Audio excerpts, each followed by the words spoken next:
Bismillahirrahmanirrahim. Assalamu alaikum and welcome to the Saturday edition of Let's Talk with me, Julie Ali. And as always, we have some interesting interviews lined up for you. The countdown began a while ago, on Wednesday for that matter, and we are in the final days of the Mubarak days of Hajj. So to talk to us about Hajj memories, we're going to be talking to Maulana Dawood Mdebele. We're also looking at something called Biosciences. What on earth is it all about? Is it going to make a positive difference in our lives? Well, we'll hear about that in a minute or two. But then we also have an author coming in, M.H. Mohammed, and he talks in his book about how you and I together, we can save our beloved country from the abyss. But right now, we talk about something called SANBio. Does it make a difference? Why should it make a difference? How do we, as ordinary citizens, collaborate with SANBio to lead, hopefully, healthier lives? In studio, we have the network manager, who is Ereck Chakauya, and we also have the lovely Nontobeko Zulu. Morning, people. Morning, morning. Thank you. Right, you're the network manager and you are the? Administrator. There you go. So this is a big partnership. SANBio, how long have you been in South Africa? Yeah, so SANBio, it's a network of 13 countries, and it's part of the bigger AU, African Union and NEPAD. We're based in South Africa, but we cover 13 countries in SADC. Wow. So since 2005, we've been, our secretariat has been based here in South Africa. But we also have other, what we call nodes, institutions that that can help us to advance what we want to do in Mauritius, in Namibia, in Zambia, Malawi, and another one in South Africa. So there's this huge collaboration, Yes. and it's about, I should imagine, when I look at the word SANBio, immediately it talks to me of the environment, it talks to me about health, it talks to me about agriculture, and all of those amazing things that can improve our lives. So you're based in South Africa, and there are a whole host of other member states. So is this about information sharing to perhaps better our crops? Let me rather put the question to you, what exactly does SANBio do? Well, thank you. So SANBio stands for Southern Africa Network for Biosciences. So the network part is the most important part, because in 2005, the ministers of science at the African Union level realized that our countries have got different capacity or infrastructure to do science, innovation, or come up with new things. Some countries have very good laboratories, for example, their science is good. Can talk of South Africa, Mauritius, and a few others. Others are still coming up. So now they realized, why don't we come up with a way of coming together to share the infrastructure or the equipment and the laboratories? Whoever has something, we can share. And then can we also put money together to do bigger projects for things that affect us as a region? So for example, if it's in agriculture, you find there are diseases that affect crops, that like the 4 armyworm now, it affects most of the countries in Southern Africa. So you can't solve it as a country. You need to bring everyone together. I have to ask you this question. I think it's very important, and I think SANBio should be equally concerned as well. And it's the whole issue around GM crops. What's your stance on it? I mean, I've heard in the past people suggesting that because Africa is a poor country, well, of course, we know that the colonialists raped our country, Africa, so we're having to start from scratch. And the suggestion from another scientist was rather have the masses of the people fed via GM crops than not being fed at all. As a scientist from a scientific background, how do you feel about that comment? Yeah. So the approach that we take in SANBio is there are so many solutions to some of our problems, depending on which country it is. So we have droughts, we have diseases for crops. Sometimes some soils are not that strong anymore. So each one of those problems might need a solution. So the approach from SANBio is, let's get solutions for a specific problem. So in some countries, if you want to solve, for example, a problem with pests, you might take a different approach, like GMO approach. But so that would be a viable option? That would be a viable option. And there are countries that have embraced this, like South Africa, and there is a program with Mozambique which is looking at, can we make plants that can use less water so that we can harvest more? And that's a solution for them. For those that are doing soil, it's a different solution also. So, but at the end of the day, what we look at as SANBio is, if whatever solution you take, do you have the infrastructure, or do you have the policies and the regulation that supports it? Because it doesn't help to have a solution that you cannot even control or regulate, or you don't even have the scientists that can use it. So it might not end up working. So we are saying, let's pull whatever we have. If it's knowledge, whoever understands this thing better, like, for example, South Africa would understand the GMOs better. They've been here for 20 years. Of course, and we find it in all our baby cereals, etc. Yes. But there is a huge outcry against GM seed and crops. The suggestion again is that they are cancer-causing, the GM seed. And I think there's a case going on currently as we speak in the States about this very issue, and I guess all around the world. But we'll come back to GM in a minute or two, and I'm certain also that, as you've indicated, it is out of necessity at the price of, it's almost at the price of perhaps your general health and well-being. We don't know for sure, but it does come out of necessity. But let me come to you, Nonto, and ask you this question. I know you're the administrator there. But we're talking science here, we're talking pure science, we're talking, and if we take it back into the schoolroom, we're talking maths and science. Is that a concern for you, that we're not speeding up in that area as far as our children in the classrooms are concerned? Because if they don't have that basic knowledge, they're not going to be able to join the SANBios of this world. Definitely. Thanks, Julie. It is really a concern, especially in the rural areas. I remember when I grew up, we really struggled in maths and science, and we really didn't have facilities, that can help us to really get knowledge more.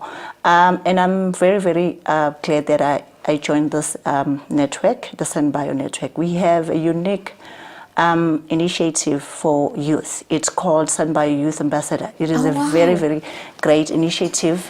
It is really to engage with the youth, to raise awarenesses in the biosciences, and to also really provide a platform for them to come and network, and share the challenges that they are faced with in the science as well.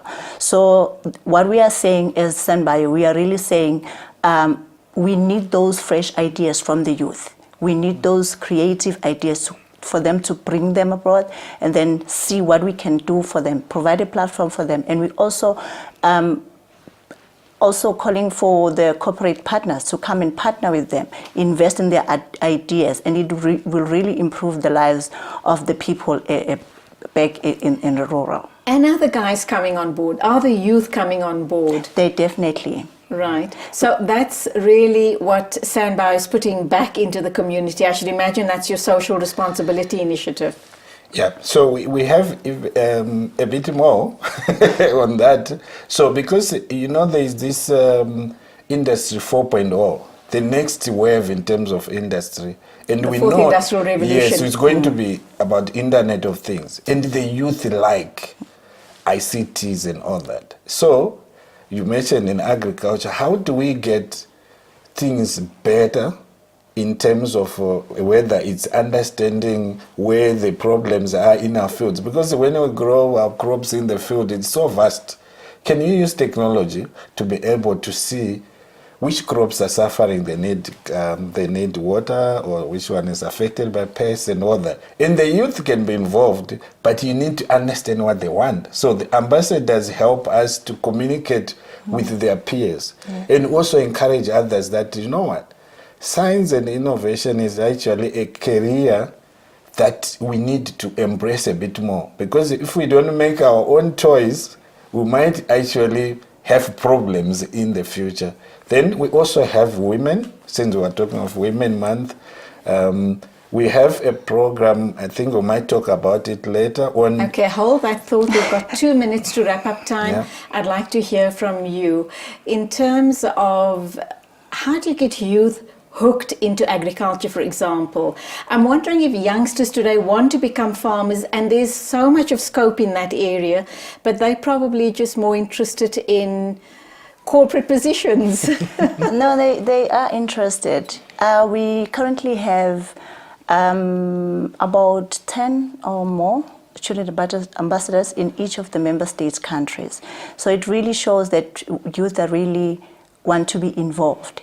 And the platforms that they create for other youth from the high school level up to the tertiary level, it really shows that youth really wants to be exposed, and they really want to be engaged in such scientific sectors as well. And they could become very meaningfully employed in the agriculture sector if they just show enough interest, and people like SANBio show them those amazing opportunities. Okay, let's go for our first ad break. I'm talking to SANBio. We're talking about amazing opportunities going forward with their member countries, the network, which is with member states all around Africa, and the opportunities. We often lament the problem here in South Africa that there aren't enough employment opportunities for our youth, but SANBio is one of those organizations that are upskilling youth and showing them that there is a way and a path to the future. Stay with us.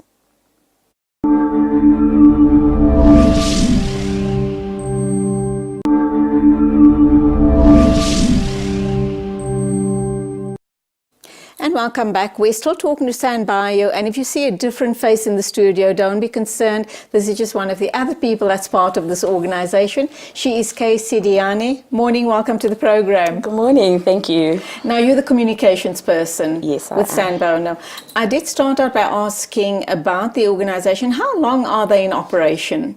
They've been operating since 2005. 2005.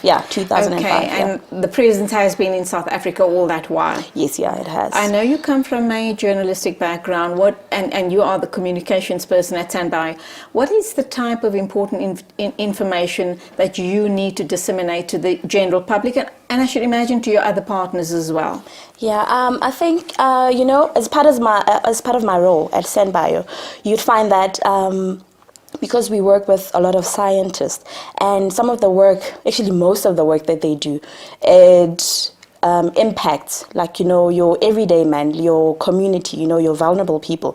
So what I do is that I now need to package what I've been told by the scientists, but make it more understandable to the community. So now actually I am that middleman. Break it down. I break it down simply for them. So that's what I do for SANBio. And you are committed to SANBio. You believe they are playing a very key role, not only in South Africa, but their networking partners as well. Definitely, because, since I've actually joined SANBio, I realized some of the important things that they've been doing. Because currently, we are busy with a FemBioBiz. It's actually a competition for female bio-entrepreneurs.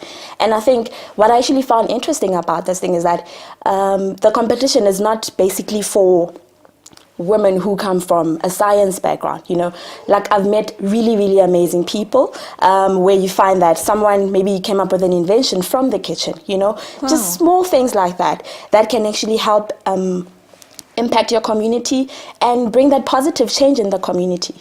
So yeah, that's actually what I like about them.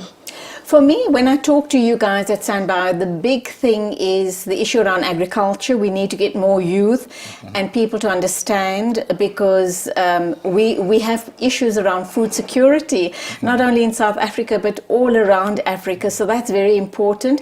And then the health sciences as well is an important one. What sort of work are you doing in that, in that space? Yeah, thank you very much. So if you look at agriculture, for example, how do we bring the youth in agriculture? I'm coming from agriculture myself, and I think one of the simplest way is to remove the traditional hoe for weeding. Because the hard work and low yield. Yes, you need to make it appealing. It has to pay. So if you bring agriculture as a business, then the youth will definitely be involved. Then, of course, bring also technology to solve some of the hard work. You actually don't need so many people to be harvesting. You can actually do it with a bit more smart agriculture or precision, a bit more precise, and we can even apply water, the right amount of water, and the youth would want to think about all those things. Then, so we have a lot of projects looking at how do you add value. Because one of the problems we have is food is bulky. So when we talk of moving food from point A to point B, usually you need trucks and trucks. So what we have been trying to bring in is the science to say, can you add the value to the food when it's still at the source, so that when you move it, it's much easier to move and it's also nutritious. Because in the continent, the challenge has also been, we think food is about filling the stomach. It should be more than that. That's where the science, food science, consumer science and all that. Then, of course, there's the traditional food. We are doing a lot of work in that area because we understand there is food that people have been eating that actually is healthy for us. But we need to bring that into mainstream business, community, township kind of businesses as well, restaurants. When people come from Europe, they also want to experience our food. Absolutely. Then in health, there's a lot of areas. We know our populations, some of the countries' obesity is becoming a problem. We still have standing, but obesity is also a problem. So we want to start looking at, can you find ways of addressing some of those? Then we also need to look at traditional medicine is also one of our areas that we're looking at. There's so much value in that. There's so much value in tradition also. What about affordability as far as the food chain is concerned and traditional medicine? Yes, that's a very good point. So in terms of, I'll start with traditional medicine. They estimate about 70% of our people use herbs or they use some kind of traditional medicine. But the quality of the product, usually sometimes it's just the roots or leaves or whatever. Can we bring scientists to apply their science to make that store a bit longer? So enrich the product. Enrich the product. Then also bring into mainstream health. So that it's no longer health, then there's traditional medicine. Health is health. Whether I take a pill, I take a oral solution or whatever, it's still medicine. So we are trying to marry the two. Then, of course, in terms of food, you talked about affordability. So it can only be affordable if, number one, we make sure our production is efficient. Our production is how we produce food. It wastes a lot. So if you go to, for example, where the Tshwane market, for example, you look at how much waste is there. Can we reduce that waste? The same lies in our own homes. We throw away a lot of food. Can we reduce the food that we throw away by making sure we reuse it or something like that? Then, of course, we talked about, can you diversify the food? Because at least for Southern Africa, I know cereals, you are looking at maize, maybe rice. But when you look at other parts of the world, there's so many options. So can we diversify, bring in sorghum, bring in millets, bring in all these, so that whoever is where, they can eat what they produce there. And that's also important. Bring in as many Absolutely. players as possible. Okay, Kay, I just wanted to add actually on what Ereck has said, like about bringing in the youth. Nonto actually did speak about our student ambassadors, because apparently, actually, we are planning a hackathon for the student ambassadors, all our different student ambassadors from across the member states that we are working with. They're going to be coming down here in South Africa and come up with, some solutions to the challenges that... Or the real challenges. Yes, yeah. They will be addressing those challenges. They could be from health and nutrition. So anything that has to do with biosciences. So they will be coming up with those solutions. When is this happening and who can attend? We have actually invited undergraduate students from your ICT, from law, from business, medicine. Because you need all the perspectives. Yes, yeah. So we actually invited all undergraduates. From the different universities from the and the member universities, states. Definitely. When is it happening? The dates are still yet to be confirmed. So we can go to your website? Yeah, you can go to our website. Everything is on the website. What about CSIR? They sound like the right people to have on board as partners. What can you tell me about them? Currently, CSIR, they're actually hosting us. And I think Ereck can actually elaborate more on our partnership with them. So to have all these ideas come to life, you need a very strong institutions, and the CSIR is, I think, one of the premier institutions in the continent. So they took the challenge to host the SANBio initiative and make available their own facilities and labs and also their scientists and experience. Because when we talk science, we're also talking about intellectual property. We're talking about how do you manage projects well, how do you make sure you use the stakeholders' resources, money, effectively. And the CSIR brings that experience. So they are hosting us, and we also taking some of their solutions into the region as well. Because some problems are already solved here. We've come to the end of the show. I was going to ask about your strategy programs and the effectiveness. I understand there are 3 in the effectiveness, but we don't have time for that. 1 or 2 highlights as far as SANBio is concerned. Yes, so let me talk about the future. So we are going to be doing a lot more on making sure that the youth get involved in innovation. Try to get into the youth's mind, bring in so that you get out solutions for what they see the future to be. The other thing is we're going the Industry 4.0.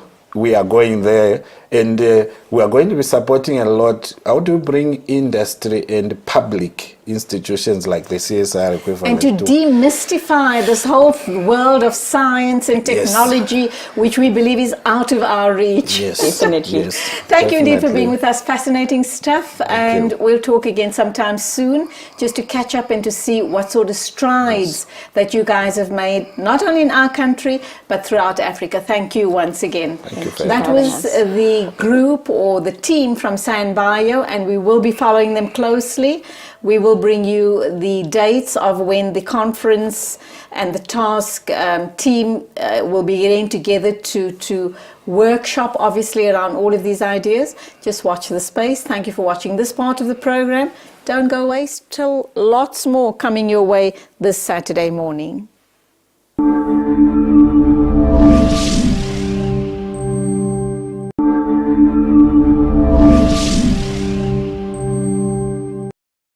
And welcome back. We're into the second interview for the morning, and as we've said, the countdown is well on its way. Alhamdulillah, on Wednesday next week we will be celebrating the Mubarak day of Eid al-Adha, and Tuesday is the day of Arafah. So mums and daughters and everybody watching us this morning, please don't get too involved in the preparation of the food for Wednesday. Rather, take some time out and spend it in spirituality. Make as much ibadah as you can, because it's a very, very Mubarak day. Inshallah, may Allah subhanahu wa ta'ala accept the du'as of the entire ummah of our beloved Nabi Kareem Sallallahu Alaihi Wasallam. To get on with the show then, we have MH Mohammed in studio with us. He's written a book. It is called Together We Can Save Our Beloved Country from the Abyss, and an easy to read book, very common sense, very practical, and I'm kind of wondering, what is it that drove him to write this book? And as I said, easy to read, and it's about common sense and practicality, but do we in fact apply all of that in our lives? I'm not sure. Assalamu alaikum, welcome to the program. Wa alaikum assalam wa rahmatullah. Would you say I was kind of correct or accurate enough in summing up the book? Yes, you're quite accurate to the point, because most of it is common sense. And it's just that, you know, sometimes with our lifestyles, our modern lifestyles, we lose track of our priorities, if I may say so. Things like nutrition, you know, we tend to live a lot on fast foods, so to say, pre-prepared foods. And we do not, we sometimes don't worry too much, or rather we're not concerned about proper nutrition. Now, proper nutrition is essential for all, for grown-ups as well as for children. Okay, there's a whole host of chapters that make lots of common sense. You even have a chapter here on child feeding, or shall I say a piece on child feeding. Yes. And I just heard on mainstream media this morning on my way to work that the obesity in South African children has reached alarming proportions. We've even overtaken the United States as far as obesity in children is concerned. Yeah. And you cover child feeding in the book. We'll get to that in a minute or two. Let's understand, who is MH Mohammed? Why was he compelled to write the book? It's now come out. You are self-published, but your journey goes way, way, way back. And I know that you always wanted to become a doctor. Yes. That journey did start for you, but was stopped abruptly halfway through, or part through the journey of your studies as a doctor. Yeah. Tell us about that. Well, you know, my mother suffered from asthma. And while I was studying, while I was in school, doing my matric, I decided that I should take up medicine. First of all, being a noble profession, and for the main purpose of finding a cure for asthma. That was my ambition. And I was in a class of 21 pupils when I wrote matric. And previous to that, for 5 years, Lenasia High School could not produce a single matriculant. But when I wrote, I was the only one to pass. Oh, congrats. Yeah, I was the first matriculant of Lenasia, if you can put it that way. And then thereafter, I was accepted. Sorry, I was accepted at Wits for the Wits Medical School. But then at that time you had to have a minister's consent, the education minister's consent to attend a white university. So although I was accepted at the medical school, I did not have the minister's consent. So obviously I couldn't enroll. And then I got myself a job. And I kept applying, but then, you know, they used to only take about 3 There was a quota non-whites system. a year, yes.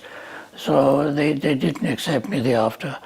And about 3 years later, I went to Mumbai and I enrolled at the university there. But after 2 years of my studies, it was during Ramadan, the beginning of 1965, in January 65. My mother passed away here on the 1st of January 1965, but I only got the news about 11 days later. Oh no. Yeah, what actually happened is that the family decided not to send me a telegram, because, you know, phones were very sort of rare. You couldn't really make a direct phone call in those days, especially. They decided to rather send a letter addressed to my friend, my classmate. And it was absolutely shocking for me to get And the that news. news changed the trajectory of your life going Yes, forward. yes. How did it change? Well, first of all, I couldn't sleep for over a month. You know, the shock was too much for me. I smoked, I used to chain smoke. And I would say for maybe a month, I had no sleep at all. And thereafter, I had a major breakdown. And I was hospitalized. And, You must have been very attached to your mother for it to have had such an effect on you. Yes, yes. I was my mother's favorite, if I may say so. You know, we were a family of 15 brothers and sisters, and I was her favorite. Allah granted Jannat, inshallah. Inshallah. So then you gave up medicine, came back to Yes. South Africa. I came back. Any yes. regrets?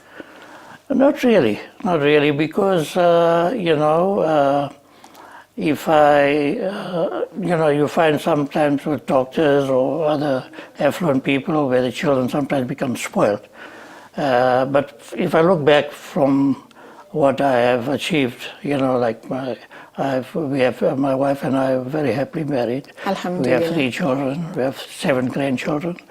And I don't really have any regrets for not having done medicine. As such. You wouldn't change anything in life? No, I wouldn't. If given the chance? Yes. So you kind of carried on, lived your life, worked, etc. Yes. You worked at a certain company for a very long time. Yes. Was the book at the back of your mind? Because I'm thinking the devastation of your mother's passing Yes. and the fact that the sole purpose for you to want to do medicine was to find a cure for asthma. Yes. Is it still lurking in the back of your mind? Not really. No. No. You made your peace? Yes. How long was the idea of the book kind of in your head, and you know, you decided then finally to self-publish? I would say ever since I started having children. You know, I used to notice my wife, my mother-in-law, when they used to feed my eldest son, and they used to, in my opinion, overfeed them. You know, like my first child, for instance. Right. They used to make funny sounds like, you know, cars or airplanes or trains or something, and once the child opens the child's mouth, and they used to Force feed the child? Yes, and then I think that does eventually lead to obesity in children. Right. I think that we tend to overfeed them. I think there should be, you know, a limit. Parents should, like especially mothers, now since they feed the child, should consult, you know, doctors and find out, you know, how much should the child eat, instead of trying to make up their own, you know. Well, assumption. back in the day, Yeah.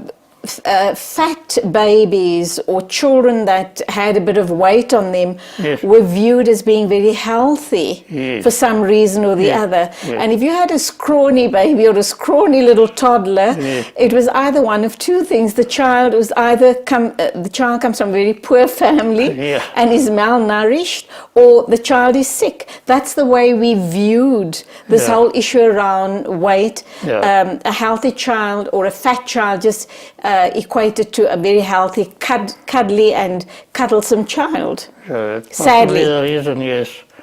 But still, I think even then, like, you know, I'd say once a child starts having solids, then we would tend to maybe feed the child the same food as we would eat. But sometimes, you know, especially with us now, with a lot of spicy foods and all that, it might not be, you know, healthy for them. For their growth and so on, I think we would have to rather look into proper nutrition. Okay, let's go for our first ad break. When we come back, I'm going to talk about the research of the book and all the different, you know, the different issues you tackle in this book. This is what it looks like. It's entitled Together We Can Save Our Beloved Country, and the books are not yet available in bookstores, but if you get in touch directly with MH Mohammed, we will give you the number a little later on. Inshallah, he'll be able to forward it on to you. Stay with us.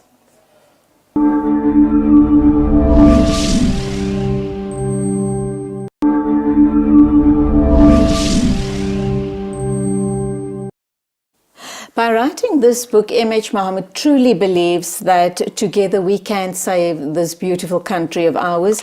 And it's a very common sense, the titles of the different chapters is all about everyday life, it's about practicality, it's about common sense.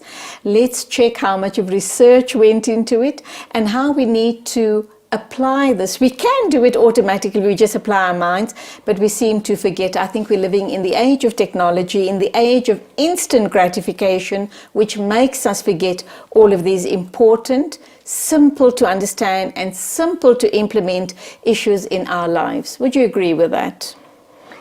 Yeah, look, if you look at poverty in our country, in many other parts of the world, I believe there's something like more than 800 million people that don't have a square meal in a day. I mean, a lot of people go to bed hungry. Now, if you go to a restaurant and you order a certain amount of food, they usually give you a bigger portion than what you would be able to eat. And if they would rather give you a smaller portion, but charge you the same amount, and then the difference should actually be set aside towards alleviation of poverty. Absolutely. One of the ways, yes. There's a lot of food wastage from source yes. right to the point where it ends up in our homes. Yes. You also talk about obviously health and nutrition and how we can lead healthier lives. But alhamdulillah, you also talk about Allah subhanahu wa ta'ala, you talk about pure faith, and you talk about the power of prayer. Yes. Talk to us about that, and why was that important to include in the book? Well, we are created by the Almighty. And we, if you look at or just the meaning of Surah Fatiha, Surah Fatiha says that you pray to me alone, you worship me alone, and you ask me alone for your needs.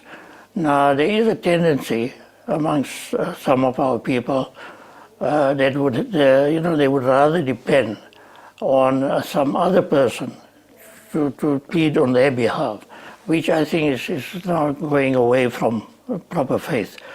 There was a person I used to work with, and he told me about the power of prayer from his personal experience. He had a situation where his foreman used to always pick on him, used to always find fault with him, and he just didn't know why. The person just didn't like him. So what he did, he in his own way, prayed to the Almighty to say, please let this person actually like me. Let the person be good to me. And over a certain period of time, this is what took place.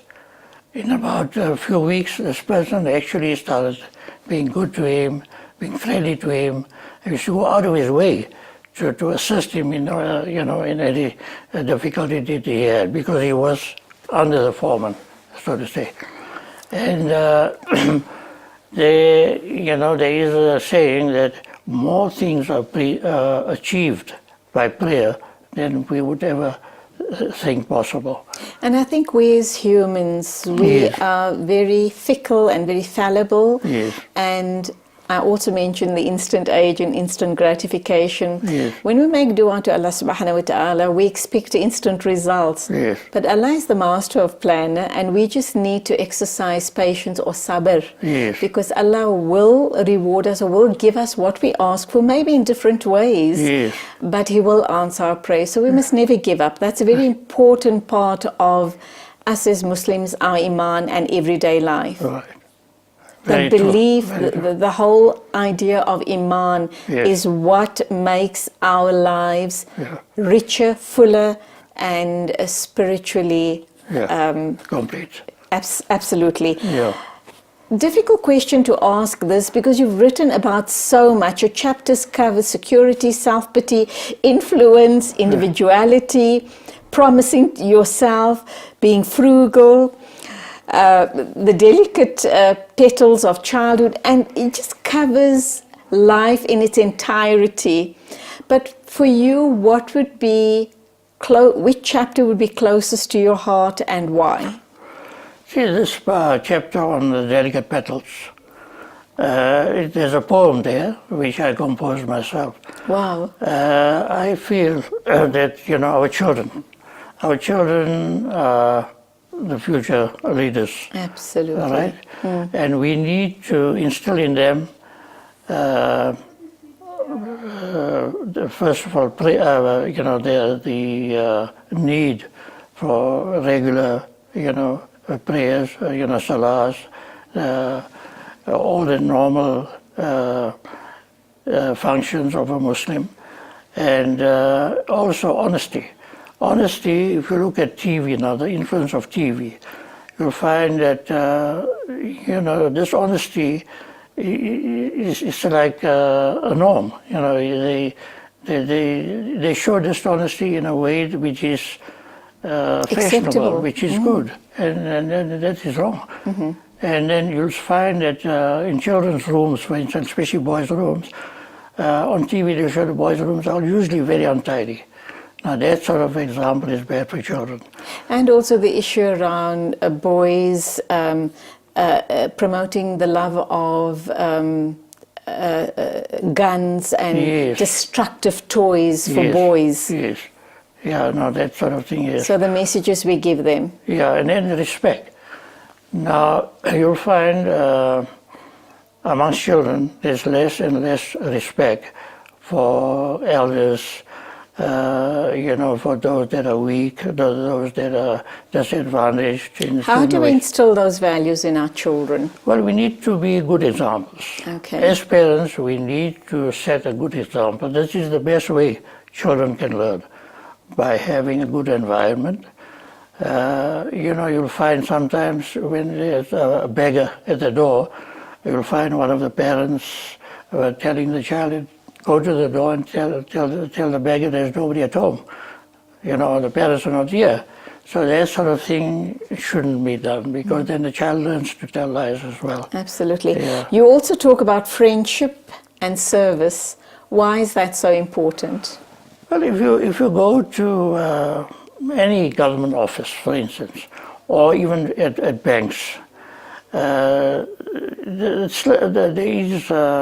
you don't get proper service. First, especially in government departments, they are just there to do a job. Spend so many hours. It's just a job, and they don't give you a decent service.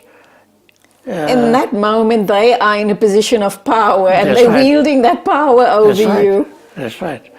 And the other subject, what you mentioned, is friendship. Yes, friendship today is like you scratch my back, I scratch your back. You would assist somebody to expect something in return. Friendship or whatever you do for anybody should be just to please the Almighty, not to expect something in return. This is, you know. Not to be a matlabi. Yes, right. Okay. Who should be reading this book? It's, like I said, practical, common sense book. Yes.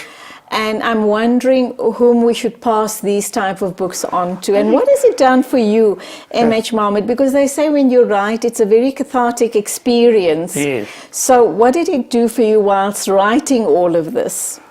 Well, you know, if you take one of the chapters here about losing weight, I had a weight problem. Okay. It was a side effect of some medication I used to take many years ago. And I decided to do a lot of reading on the subject. And if you look at what I've written there, it's a very common sense, very easy way to actually lose weight. And still be healthy. Yes, yes. Unfortunately, we've come to the end of the show. My question about who should be reading the book. Oh yes, I would say all grown-ups and children. Young teens. Yes, my granddaughter, my eldest granddaughter, when she read this book, she went to her parents to say, Mommy and Daddy, Dada has written a very good book. It's about everything about life. That was her. Oh, good on her and good on you. Shukran very much for coming in. And this is the book that M.H. Muhammad has written. And it hasn't gone out to the bookstores as yet. But if you would like to get a copy, what does it cost, by the way? 150 Rand. 150 Rand. Just drop him a line. If you don't manage to get down his details, contact us here at ITV. We'll give you his number and then he will make arrangements to post the book off to you. Thank you for watching this part of the program. Still to come, we're going to be talking memories of Hajj. We're a few days away from that very, very Mubarak time in our lives. It is time for Qurbani, it's time for Eid al-Adha, and on Tuesday, please don't forget, it is the day of Arafah, so let us try and immerse ourselves in as much ibadah as we can. Allah subhanahu wa ta'ala is merciful, He is giving, and inshallah, He will accept your du'as, and inshallah, may it be a wonderful time with you and your loved ones.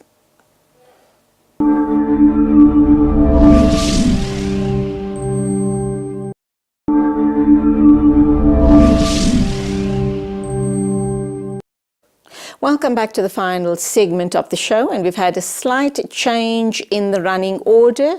We now have a gorgeous mom and daughter duo. They're here to talk about stuff that they're very passionate about, the Role Model Foundation and the FamRam Solutions. The gorgeous ladies I'm talking about is Shamila and Daksha Ramjawan. Morning, welcome to the program. Good morning. Thanks for having us. Mommy Shamila and daughter is Daksha. Correct. Both gorgeous ladies doing some amazing work to touch lives in a very positive way. So let's start with you. I see you've got a banner around you saying Mrs. Johannesburg 2018. What is that all about?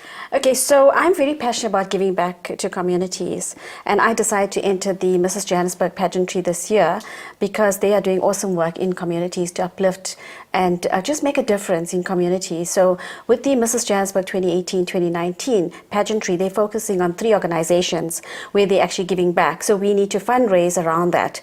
And with me being a global icon, I decided I want to actually enter this because I can fundraise, especially with the huge following that I have. So I'll make a bigger impact. And I believe that collectively, if we all collaborate and partner, we can make a huge difference in society. Now, you've talked about being a global icon. Is that with FamRam Solutions? Yes, and that stems from my product, the Princess D Menstrual Cup. We're currently in over 20 countries now, and it's making a huge difference in the lives of girls and women globally. And I've actually received 2 global awards, Impact Awards. One was in Dubai for the Center for Economic and Management Development, and the other was the Women Economic Forum. I went into the Hall of Fame and identified as the top 100 women in emerging economies to watch. And recently, the top 50 in South Africa, entrepreneurs to watch. So it's been an amazing product to actually market and showcase, and also making a difference because we've already actually done over 85 schools in South Africa with keeping girls in school. Congratulations. Let's go over to Daksha. Welcome. Thank you so much. And you are the lovely daughter of a very lovely mother. Yes. Are you still studying or are you done with studying? Okay, so I'm actually still studying, but I've actually joined Mom in the business. So yes, I'm actually the marketing executive at FamRam Solutions, and that's been over a year now that we've been together, working together. So obviously this seems to be your chosen path now. Yes, definitely. Why are you, I know Mom's very passionate about it, why do you believe that this is important? You're a young girl yourself and you could be involved in a whole host of other more fun stuff perhaps. Yes, yeah. But why is this so close to your heart? I think when we started, it's just about us touching lives, not necessarily of young girls, but the youth in general. And you know, when we go out into the rural communities, they actually lack love. You know, they hold our legs, and that's a basic need that they lack. And that actually touched my heart. So the Princess D Menstrual Cup is actually very close to my heart because we are changing the lives of many young girls and women in the communities. How did this start for you, Shamila? Why did you decide that this is going to make a positive difference? How did you come up with the idea? Okay, so I actually worked in communities. I was head of marketing communications and head of the corporate social investment at a huge company, and I found that there was a need because I used to go out in communities and actually do projects. So we had the Sabi Mats, we had Abbott training, we had a whole host of offerings that we used to actually do with communities, and I used to personally go out and do that. And I found that there was a need because girls never used to attend school. Now a lot of organizations and individuals are coming on board to actually make a difference and make an impact, which is great, well done. And I just believe that we all can make a difference. So I just found that there was a need because girls weren't attending the classes because they didn't have proper sanitary products. They used to use, currently girls are using leaves, feathers, pages from their textbooks. I'm working with two doctors in Lesotho, and they say that the girls are using cow dung. They roll it into little balls and they stuff it up there to stop the flow. And, here we have a hygienic product. So I researched the product. It took me about 2 years, and then finally I decided to come up with my own concept because menstrual cups have been around since the 1930s. Yes. And if I have to bring one from overseas, it's going to cost about 1,200 rand. And so I decided to come up with something cheaper and more affordable for local. And that's where I came up with my concept, the Princess D menstrual cup. And Daksha didn't tell you, but the product is actually named after her. Princess Daksha. She's my only daughter and she's my princess. Oh, wow. So, and that's one of the things that actually brought her into the business. We had to force her to join the business. Caster Semenya joined me in January last year, and she's co-owner, brand ambassador as well. So we both own the company. Oh, that's wonderful. Yes. Daksha, any pressure? Mom's just said that Well, she actually a got lot. you, she. Yeah, no one actually understands what it is getting into business with family. It is a lot of hard work and a lot of pressure, like you mentioned. But it's actually going very well. And expectations are higher. No, definitely. Because you're the daughter. Definitely. There's no 9 to 5 working hours. It's all day, every day. That's our working hours, So, yeah. Hold up the cup, talk to us about it. Let's understand why and how is it unique to other products possibly on the market, and why would you recommend that young girls rather use the menstrual cup as opposed to sanitary pads or sanitary towels? Okay, so this is the menstrual cup and this is a large. So we actually supply a large and a small. The small is from girls as young as 9 to women over 30 that use it. And the large is for women over 30 and who have had children because they tend to bleed a lot. Mm-hmm. But also it's also about preference. We have smaller girls using the large and older women using the small.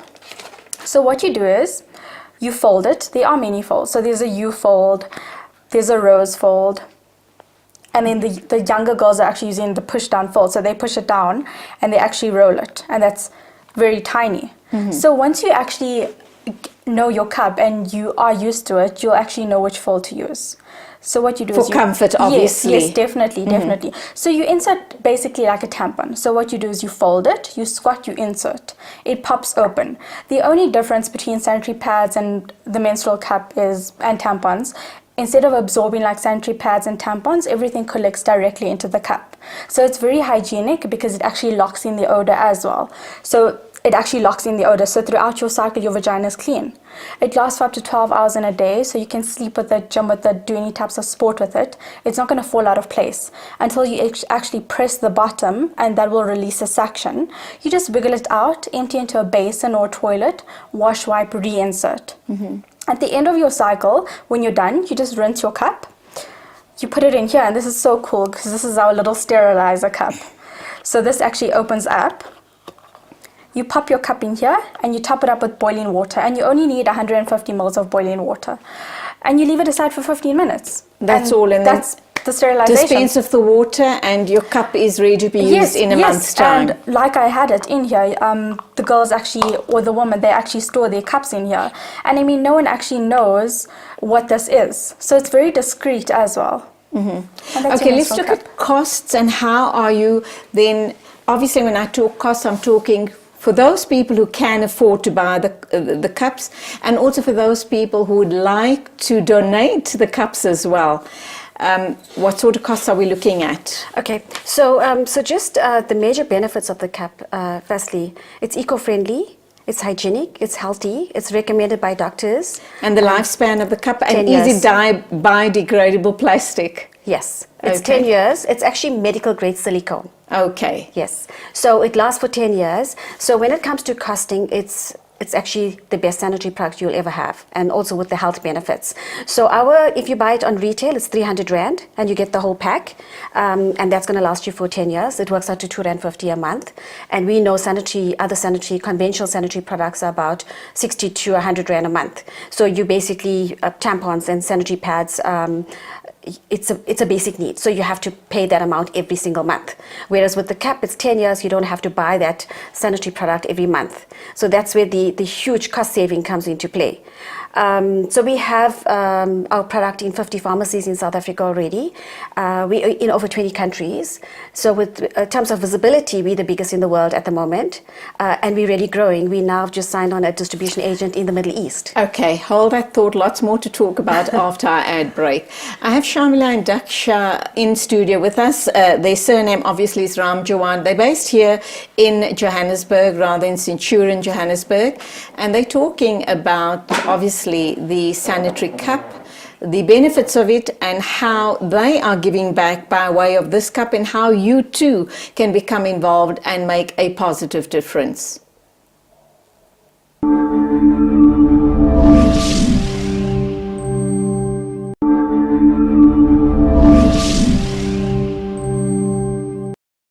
We're talking FAMRAM solutions with mother-daughter duo Shamila and Daksha Ramjawan, and I think you need to be watching closely, because perhaps you'll realize that this is a foundation you want to become involved in, and you can make a meaningful difference by perhaps buying and distributing these sanitary cups as well. Is that what they call sanitary cups? No? Menstrual cups. Menstrual cups, yes, there you go. Yeah. All right, so you were telling me about the efficacy and the affordability of these cups. What about manufacture? Do you actually own the plant, or how has this created opportunities, job opportunities for young people in South Africa? Okay, so we currently don't own a manufacturing plant. We have a manufacturing facility that provides us with it. We own the molds and the design. We've now just changed the design as well. So there's menstrual cups popping up everywhere now, and you cannot actually trust the credibility of those products, because. So have you changed your design to not lose the efficacy of it? So we've actually changed the stem of the cup. It's not rounded, it's going to be the D, so it goes with our branding. And then we've also changing the colors, and the sterilizer cup as well. We've come up with different colors. We've got 8 different colors to choose from now, because we found that when you actually go out into communities and you hand out to girls, some of them have siblings, and they're living in a big house with a few girls, and they can get mixed up, because it's one cup. Yeah. Sure, thank you. It's 1 cup per girl. So in order to differentiate, then they can have the different colors. For now, they're writing their name on the sterilizer cup, but I think going forward, they will have the different colors, so they can have their own color to choose from. And so we've decided to come up with a different stem as well with the branding, and then inside the cup itself, it's going to be embossed with Princess D. So that actually stands out, so nobody can actually copy our design, because we found that people are copying designs, people are copying all sorts of stuff these days. And we decided that we want to be unique and we want to stand out. How much of research went into designing and introducing this cup onto the market? Lots. Were you directly involved? I was directly involved. I'm busy with my PhD now on menstrual hygiene and health. And I just found that it's a device that you have to insert. So you have to be very cautious about, exactly what you're going to come up into the market with. And that's when where all the research came up. And I also decided that I want to actually test my cup every 6 months, opposed to having an FDA certificate where it's valid for a lifetime. So whenever we come up with a new design or any changes, we have the cup tested. So we have a valid FDA certificate, and all our testing is up to date. In the process of introducing the cup to the market, what were the type of challenges that you were faced with? Oh my word! And how did you overcome them? You know, that was quite hectic. You know, going into boardrooms and you're pitching to men. You know, predominantly men sitting in boardrooms. You know, we have that percentage where we're trying to empower women to have more visibility in the boardroom. And now you just go into a boardroom, you'll find maybe one female or no females. And so that was a huge challenge for me. And for them to understand this concept that you're talking about must have been so over their heads. Yes, it was difficult, but you know, at the end of the day, I tried to soften them and tell them, but you have wives, you have partners, you have daughters, and you are the one that's actually going out at night to pharmacies to get sanitary products for your partners or daughters or wives. And here we have a 10-year product, and lo and behold, we have men that are now buying this as gifts for their girlfriends and wives and daughters. So it's amazing, you know, they've actually now reached out to the concept, and they're accepting that there is something that they can have that's affordable, because they're also saving money. Okay. Daksha, you've decided to join Mom in the business. Had this opportunity not presented itself for you, and I should imagine eventually you'll take over the business, what do you think you would have been involved in? And do you realize just how invested you are with this, and your life's changed? Yes. It's changed completely. Yes, yes. You can't go back to kind of a regular life. Yes, no, definitely. So before joining Mum, I was actually in a corporate, and that's actually where I saw myself, you know, working in a corporate, not actually joining my mum in this global business that we have. Which is so dynamic. No, definitely. And she's actually mentoring me at the moment. So eventually I will be taking over the business from her. And I see she's actually, slowly but surely, she's actually getting me there. So, you know, it's actually very hard to actually get someone that you trust. And I think that's why she chose me and she wanted me in the business. And both ways, she trusts you and you trust her, Yes, and no, you look out for definitely. each other. But you as a young person, I mean, Mom comes with all of the experience. Yes. She's obviously traveled widely and she's been in the corporate space as well. But I always say sometimes we need to look at the world through young people's eyes. What have you brought to FAMRAM? Because I'm sure you also brought something of value to FAMRAM. Otherwise, Mom wouldn't have asked you to join her. I think we have different ways of working. You know, sometimes she's hard, and I tell her to take a step back, because you, like you said, it's the youth that's rising now, and you have to look at it from a youth's point of view. So we do look at things from a different point of like our views, and yes, I think we bring what we have, our experiences, to the table, and I think that's where we meet. I think also, you know, sorry to just butt in, but I think also it comes from the heart. You know, and Daksha's very passionate. She's just like me. So we have the same sort of vision as to making a difference and an impact. And I think that's the major part of her coming on board, is to give back, because she attended a few handovers and activations with me, and that's what actually softened her, because Kasta and I had to actually persuade her to join the business, because she felt it very difficult that, or she was actually worried that she's going to join me, because I'm a 24/7 hard worker, no sleep, multitasker, and I want things done now. And I think that's what actually scared her off a little bit. But now that she's joined the business, she's loving it.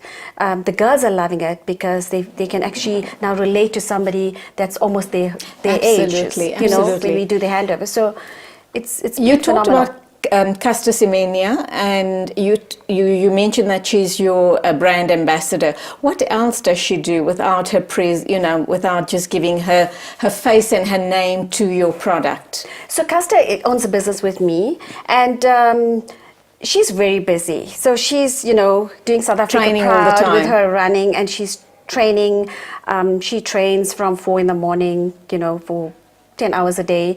She's studying as well. So she does attend a few activations with us when she can, when she's in the country and she's able to.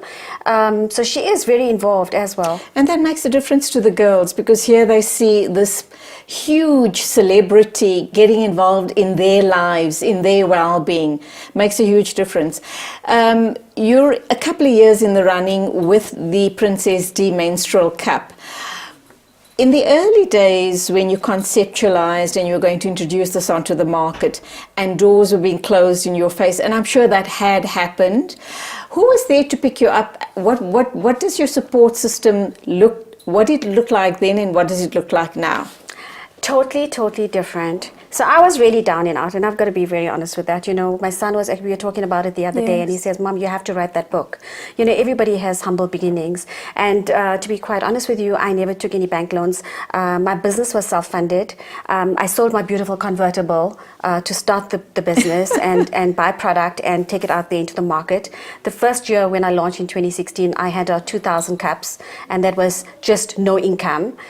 So it was really tough to just get it off the ground. And I must say, I worked alone. I started the business on my own, in my office study, my home study. So that was amazing. You know, I can actually look back and say, I'm so proud of we have. And how many years has it been? 2016, 2 years ago. Just 2 years ago. Yes. And look at you now. Yes. So it's been phenomenal, but it's been hard work. You know, I always believe entrepreneurs have to give in that extra bit. I believe in the saying, you know, grind today and reap the rewards later. So it's been phenomenal. It's been a great journey. I've been nominated for 16 awards in 18 months. Wow. So I'm being recognized as an impact change maker, you know, for what I'm doing out there. Having had 2 global awards, I got a beautiful email yesterday to say that I've been nominated now as one of 8 women out of 1,200 in the Women in Africa to now go to Morocco in September, all expenses paid. On an Congratulations, program. and may your amazing journey continue. But of course, as you've indicated as well, the market is being flooded by menstrual cups, and with 2 minutes to wrap up time, how are you going to remain competitive in this space, and what's your next project going forward together with Daksha? So I think it's just about building relationships and maintaining that. That is important. And also giving everybody a product that is good, it's cost effective, it's eco-friendly. You know, I believe in change, so we come up with new changes with the cup as well. It's all about making an impact and making a difference and changing the lives of girls and women. And you know, it's just not for girls in rural areas, it's for girls and women everywhere that menstruate. So that's just making an impact. And Yes, I'm happy to go forward. I'm looking forward to us opening our own manufacturing plant next year in August. And yes, that's going to be a major milestone for us. And are you only marketing in South Africa or all around the world? Currently, we're in over 20 countries now. Oh, wonderful. And we're going into the Middle East. So we've just signed on a distribution agent for 6 countries in the Middle East, and that's exciting for us as well. Good on you. Daksha, your few, it sounds all mapped out already, Yes, yeah, but definitely. what do you have to add to that? No, I'm happy. You know, everyone's trying to make a difference, and big ups to everyone doing sanitary pads, menstrual cups, any types of alternative sanitary product. I mean, the pie is so big, so there's a piece for everybody. So you don't mind the competition? No, oh, definitely not. We actually love the competition. It makes us work harder. It keeps you on edge, does it not? Yes. Well, ladies, it's been wonderful having you in studio today. Final words to our viewers this morning?